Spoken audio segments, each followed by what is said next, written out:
This is exercise 2 in problem set 2. In this case, what we're going to do is to, first of all, we have to demonstrate that this is the number of neighbors that are d steps from the center node in a KLA tree. And then we have to compute the diameter of this KLA tree in terms of this k and n.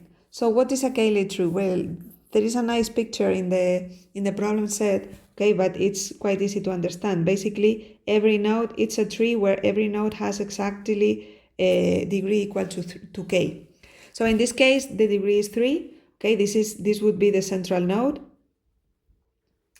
And from that node, then we can see that we have this would be the first level of the neighbors of the central node. Now we would have in the second level that each of these nodes also had degree 3. Okay, so we have 2 more neighbors, okay, because one of the links is already attached to the central node. And then again, in the third iteration of the neighbors, each of these nodes would have also 2 new neighbors, because remember that the total degree has to be equal to 3. So this is what we find. Okay, so this is the idea, and then and so on and so on and so on, etc., etc.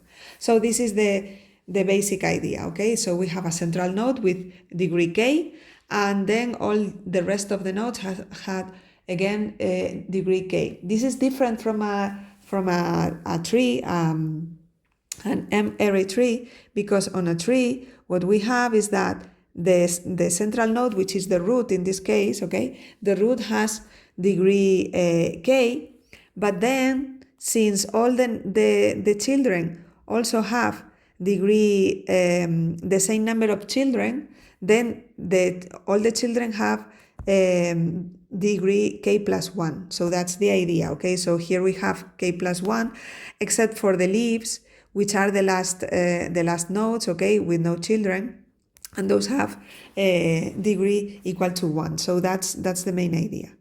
So in the KLA tree, everything is more regular. So in this case, what we can see easily, well, first we have the central node, and then at a distance d equal 1, what we have is that we have these 3 nodes over here. Well, 3 because in this case k is equal to 3, but in general we have k nodes, which are the closest neighbors or nearest neighbors to this node. So in this case, what we have is that the number of neighbors at distance equal 1 is going to be equal to k. That's easy. Now, at distance equal 2, then we have that the number of nodes at distance 2 is going to be the number of nodes that we have at distance 1 times the number of new nodes that I have. So in this case, the number of new nodes, I'm going to delete the last and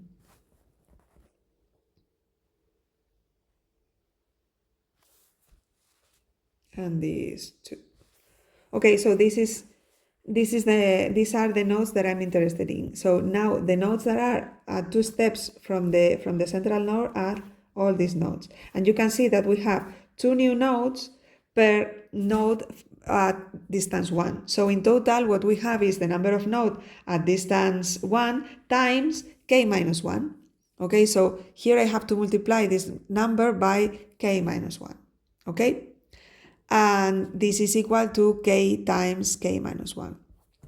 At distance d equals 3, then this is going to be in 3 equal to, well, we have the number of nodes at distance 2, and again, each of these nodes is going to have another node, another neighbor, okay, and all these nodes. So in the end, what we find is that we have to multiply again the number of nodes at distance 2 times k minus 1, because each is going to have k minus 1 children.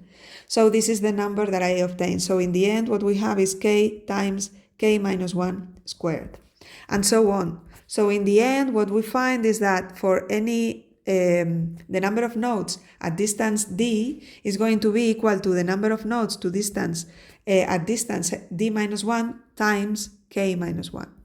Okay, so with this initial condition, then the expression for ND is going to be equal to k times k minus 1 to the power of d minus 1. Okay, so this is the final result that we obtain. And you can see that this is the case in these examples. Okay, in all these examples we have that this is the case. And this would be the general case. So this is the demonstration that they were asking us. Now, the diameter in terms of k and n, what we need to do is to, we have to understand that the diameter of this network is going to be twice the distance from any leaf of this tree to the central node. Okay, so here we have a distance from the leaves to the central node, and then we have that the diameter of this network is going to be the distance from any leaf to any other leaf. Well, not to any other, because this is another leaf and the distance here is only 2. Okay, but to any other leaf where I have to go, where the shortest path goes through the center node. Okay, so in this case, what we have is that this would be the diameter. Okay, so in the end, what we have is that if I know the number of nodes that I have at each of these distances, and I also know that I have a central node, then the addition of all these nodes to all these distances has to be equal to the number of nodes. Okay, so what we have is that n has to be equal to 1, which is the central node, plus the addition from d equal to 1 until d over 2, okay, well, d is the diameter of the number of nodes at a distance d. So that's the idea, okay? So this is a way of computing the diameter of this network. This, we can compute this because this is the partial summatory of a geometric series that we have seen so many times before. Okay, so if I substitute the expression for ND, this is k times k minus 1 to the power of d minus 1.